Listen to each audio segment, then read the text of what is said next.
I use this camera for over 6 months now, and I think I know how the ZFC2 should look, and I want to tell you my let's say impressions and what I think this camera is missing and what should they put in the next iteration.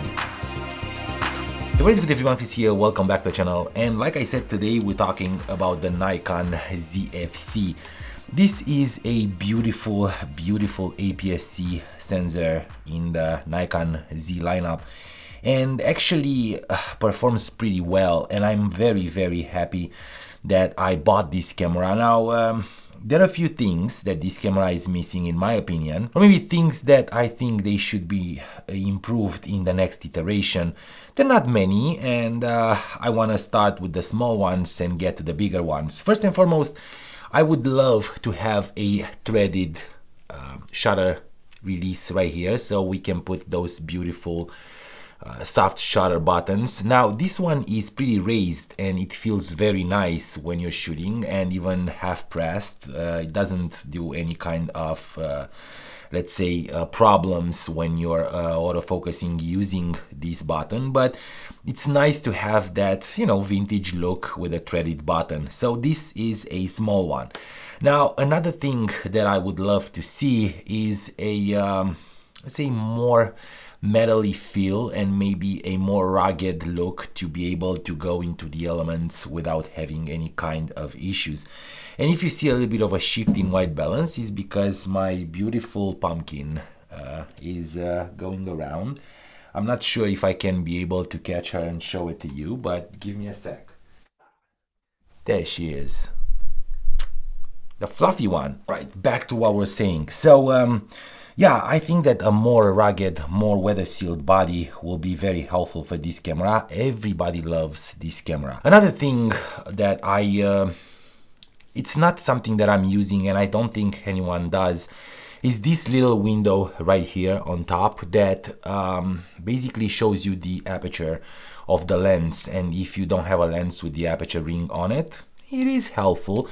But it's super dim, and they should either change the placement of this window and put it somewhere where it's more visible, or maybe put a small LED light that basically illuminates the window and gives you the ability to see the aperture. For now, it's kind of useless. Now let's get into the bigger stuff. First and foremost, I would love to have an ND filter for this camera, and built-in ND filter, just like my X100T and X100 series that has a built-in ND filter. Maybe a 3 to 6 stop ND filter will help a lot, especially because this camera is built to basically shoot with lenses, small lenses, and maybe one lens to do it all. And having an ND filter and not having to buy different ND filters, maybe a polarizer, but I know that's not possible. But an ND filter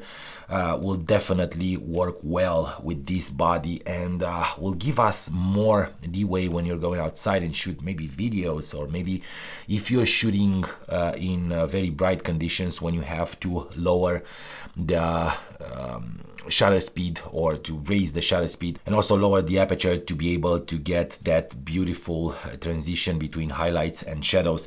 So an ND filter, I think it's a must for the next generation of the ZFC. And coming from Fujifilm, I have all sorts of, you know, crazy ideas. One of them will be to have an OVF attached to this let's say top pentaprism like look, and have an OVF just like the X100 series. That will be very nice for those nostalgical about the analog systems, and I am one of them. I do love shooting on the X100T with the OVF, and I think this camera, the way it looks, the way it feels, deserves that. I'm not sure how hard it's gonna be for Nikon to implement that in the ZFC, but if they can, I think that will bring a lot of value to this camera.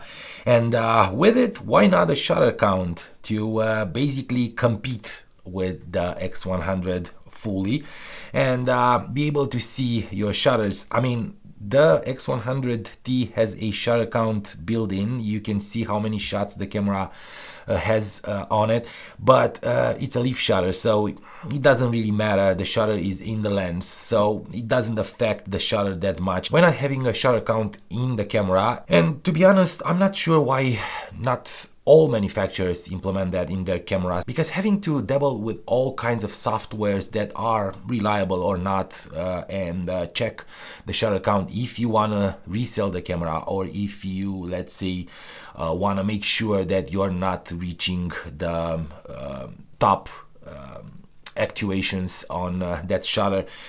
I think that's an easy way to do. It's just a software stuff, so maybe, I don't know, maybe that will be a great idea, and register the shutter counts in the camera. Now the last two are very simple. One is the kit lens for the next ZFC iteration.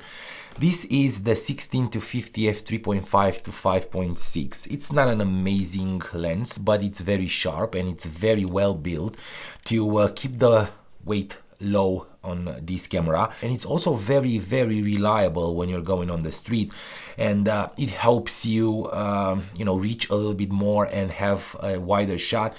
But I'm thinking, for a camera like this that everyone probably buys to go towards street photography and documenting and having with them all the time because it looks good, and like everyone says, it's a little bit hippie-ish, I think a lens, an 18mm f2 lens. It's because everyone is thinking of Leica when it shoots on the street, and probably the most used focal length on Leica is the 27mm f2, which is a great street photography lens, all-around lens. So if they can come up with an 18mm f2, I think this camera or the next one will sell great. And because their APS-C lineup is not developed yet, I think they should think about that too, and maybe come up with smaller primes, because that's the purpose of having small cameras, having small lenses that you can put on and they perform as, say, 85-90% as better as the bigger full-frame lenses. So 18mm f2 Nikon, keep that in mind. I will guarantee you this camera will sell like hotcakes if you are building that lens for this APS-C system and sell it as a kit lens with the new ZFC iteration. And the last thing, which for me it is and it's not important, is the battery life. And for someone who's going to shoot, let's say, on the streets or to document their days, to have 3-4 batteries with them, it's not the most practical stuff. I would definitely grab this camera even more if the battery will be close to the full frame counterparts on the Z line. So I believe that improving the battery, it's a must, and if Nikon didn't think about that, they're probably not thinking how important it is to not carry 2-3 batteries with you and have the reliability of one battery that you can shoot 3, 4, 5, 6 hours with it. And I'm not saying that this one is a bad battery, but it's a very small battery for this body, and I know that they were trying to keep the body as light as possible. I am not very sure that that's important when it comes to bodies, but lenses, in my opinion. But if they can improve the battery at least with 30%, that will definitely improve this camera a lot. So yeah, that's all. I think I jotted down, and I hope you guys enjoyed this video. It was a fun one. Today it's 2/22/22. It's an amazing day to make videos. Maybe I should make 2 so I can basically prolong the 2s. Nonetheless, don't forget to stay focused, my friends, and subscribe to the channel if you didn't already, and let's grow this community and have fun with these videos and learn something about photography. Shoot whatever you have. It doesn't matter the camera, it only matters to go out or in and shoot and create more and be creative and train your imagination to improve this trade that we all love. And I will definitely see you in a bit.